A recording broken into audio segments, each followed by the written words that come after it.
On this episode of Crucible, I'm going to be talking about the keys to success. What does it mean to be accountable and consistent? Why that's important? And what are the keys to success?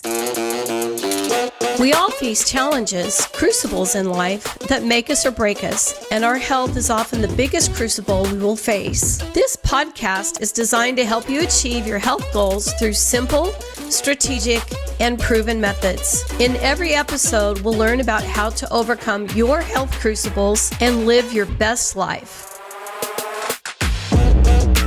Hello, everybody. It's Mary Lee Ainhan coming to you live from my David Dent studio here in Brentwood, Tennessee, for my next episode of my podcast, Crucible. And on today's podcast, we're going to be talking about the keys to success, which break down to what does it mean to be accountable and consistent, why consistency and accountability are important, and then the keys to success. My information today was researched from actioncoach.com, entrepreneur.com, and forbes.com, and Dr. A's life book. So this is a very well-used book in my life and is available on optavia.com website or Amazon, or we have digital links I can send you if you're interested. But consistency is the capacity to show up for something over and over, to produce results that are equivalent over time. Stay the course, steady as she goes. Accountability means that you're true to your word and that you can be counted on to say what you're going to do and you do it, holding yourself answerable. So that's the definition of consistency and accountability. So what does that look like to be consistent and accountable in your own life? The reason is simple, because consistency leads to momentum. The more consistently you do something, the easier it becomes and the more momentum you build up. And if you want to be successful, you've got to have that momentum and that energy to keep going. Eventually, once what was once a struggle becomes a habit, and habits are hard to break. And that's why consistency is so important. It's the key of making lasting change. And that is the bedrock belief of the health program that I coach, is that you change one healthy habit at a time, and it's a lifelong transformation. It's not just a diet that you go on and go off. So you change your lifestyle, you change your life. Consistency at work is important because it helps create a predictable workplace.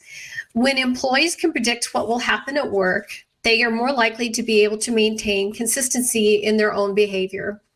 When employees as well are accountable for their actions, they're more likely to take ownership of their work. This means that they'll be more likely to do a good job, take pride in their work, and usually they work harder than what you would expect them to. Additionally, it can lead to employees taking less sick days and calling in less often because they're happy and happy with where they're at. And why is that important? Because consistency is the key to success.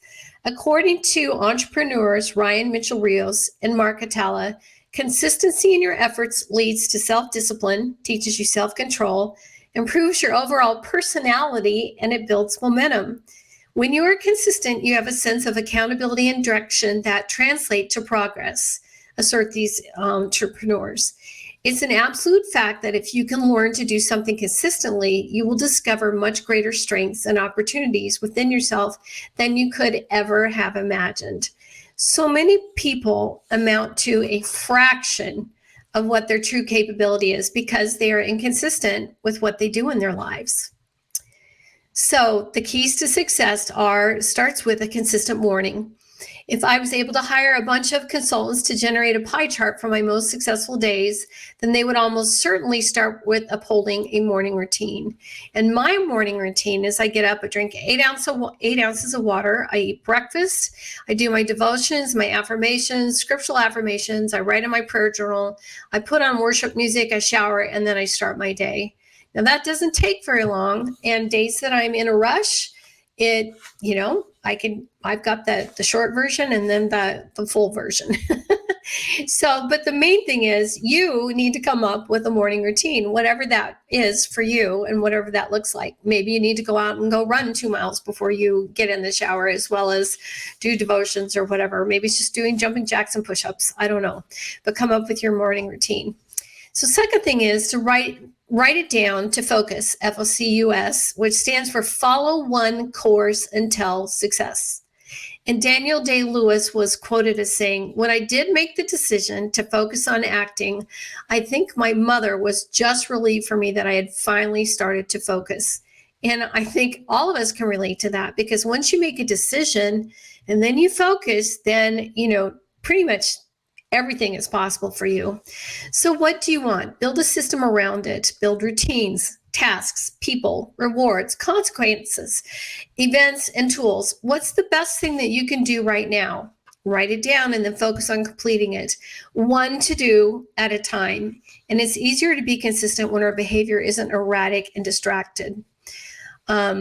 I live by my to-do list, and if I don't write one, then inevitably I don't get as much done that day. And it is very sporadic, kind of like the, squirrel, there's glitter, and I get very easily distracted because I'm a creative thinker. So the third thing is consistent thinking. To have consistent behavior, strive for consistent thinking. And scripture says, as a man thinks in his heart, so he is. So, as I said, it can be difficult for somebody like me because I'm a creative and I hate to sit in one place for one time. I also feel like I've got to get up and move. I can go down a rabbit trail really quickly and it's not funny. So I reread my empowering thoughts, my affirmations, and it helps set that mental foundation then for my day. And I also look at my to-do list and go, okay, I'm not anywhere close to getting this done. I need to kick it in gear. So 4, don't let your self-doubt creep in until you've accomplished your process goals. And while you're walking towards your destination, you may experience self-doubt. And self-doubt is the ultimate consistency destroyer, without a doubt. Imagine self-doubt as a monster. The self-doubt monster dwells in the shadows. Doubt kills more dreams than failure ever will. Thus saith Susie Kassem. Knowledge eliminates the shadows, but there isn't enough time or even a capability to eliminate all the shadows in your mind. You will never reach your destination if you stop and throw stones at every dog that barks, Winston Churchill. You must trek on towards your outcome goal, and only after you completed a sufficient number of process goals should you confront the self-doubt monster. Write down, I will not dwell on self-doubt until after I've completed my process goals. And what are the goals that is going to take you to get to your level of success that you want to get to? That has been eye-opening for me, of thinking about it's the self-doubt that destroys me, not necessarily my inaction or my inability to do something, but it's just doubting that I can do it. So all the more reason to have a very good morning routine where you can strengthen your mind, meditation, whatever it is that you do to stay strong, because that's where it all starts. And number 5, do it even if you don't feel like doing it short term. Do you ever feel like your Nike sign, that just do it, is not going up, but it's actually going down because you don't feel like just doing it, but do it even if you don't feel like it. The obvious answer is, of course, you should do things even when you don't feel like it. But I think this mentality is only useful for a short-term behavior. Maybe a 2-month or a 3-month type thing, maybe a week, maybe just today, whatever it is that, fits your circumstances. Be consistent even when you don't feel like it, because you'll often be grateful and happy that you pushed through the momentary discomfort. Steve Jobs was quoted as saying, I have looked in the mirror every morning and asked myself, if today were the last day of my life, would I want to do what I am about to do today? And whenever the answer has been no for too many days in a row, I know I need to change something. So that's very good words of wisdom there. Number 6, your identity. You are what you do daily. We aren't what we do from time to time. We are what we do day in and day out. So that's when you hold that mirror up to your face, you're like, oh, that doesn't look so good. We are what we repeatedly do. Excellent then is not an act, but a habit. That's Aristotle. And I had those signs plastered all over my classroom. And so when kids would complain about, oh, we have to do sizing again. Oh, we have to stand up. And, I just point to this sign and say, you want to be good? The way you practice is the way you're going to perform. So if you practice in a crappy fashion, you're going to perform in probably even a worse fashion, and then immediately they're like, oh, okay. If you don't feel like running, for instance, remind yourself, I'm a runner and runners run. Put in your vocation there. Maybe you're not a runner, but you are a baker, or you are an entrepreneur, or in my case, I'm a wellness coach, health and wellness coach. So I have to tell myself that coach is coach. Get up off that chair and go coach, and it's so much easier to just, for me to be motivated. So, and 7, improve your consistency to consistently improve. Consistency is built on hope. In other words, doing the same thing over and over and expecting a different result, as we know from Einstein's famous quote, that is the absolute definition of insanity. So you need to say to yourself, do the same thing over and over again while improving it. I define this as success. And I tell myself, okay, so that didn't go as well as I'd like, but here are, XYZ reasons. So my next podcast in this case will perform better. And when you have those days that feel like same, reflect on how far you've come and how far you're going to go, because you can see the difference in your life already. So Mother Teresa said, be faithful in small things. And this is out of the Bible too, because it is in them that your strength lies.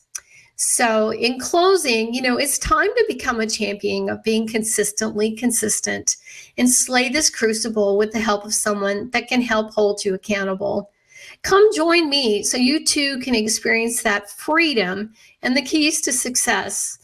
I can help you as a wellness coach with your health, with your mental mindset, with your spiritual needs, or any other way that I can serve you through my Crucible podcast. My goal of this podcast is simply to help people. So reach out on my Crucible Podcast Facebook page or championsofcrucibles.com. I'd love it, and I'd love to help you. Thank you so much, and God bless. This income testimonial is not representative of the average earnings that coaches achieve with Optavia. Only a very small number of coaches will achieve income that is within the range of this testimonial. Optavia makes no guarantee of financial success. Success with Optavia results only from successful sales efforts, which require hard work, diligence, skill, persistence, competence, and leadership. Please see the Optavia income disclosure statement for statistics on actual earnings of coaches. In a clinical study, the group on the Optimal Weight 5-in-1 plan lost 10 times more weight than the self-directed group. Average weight loss for clients on the Optimal Weight 5-in-1 plan is 12 pounds. References include Dr. A's Habits of Health book by Wayne Scott Anderson, Your Life book by Wayne Scott Anderson, The 15 Commitments of Conscious Leadership by Jem Diethmer, Diana Chapman, and Kaylee Warner-Klemp, Lifelong Transformation, One Healthy Habit at a Time, Optimal Weight 5-in-1 plan, Optimal Weight 3-in-3 plan, Optavia, the 4 components of our system, Optavia Coach, The Habits of Health Transformational System, Your Life book by Dr. Wayne Scott Anderson.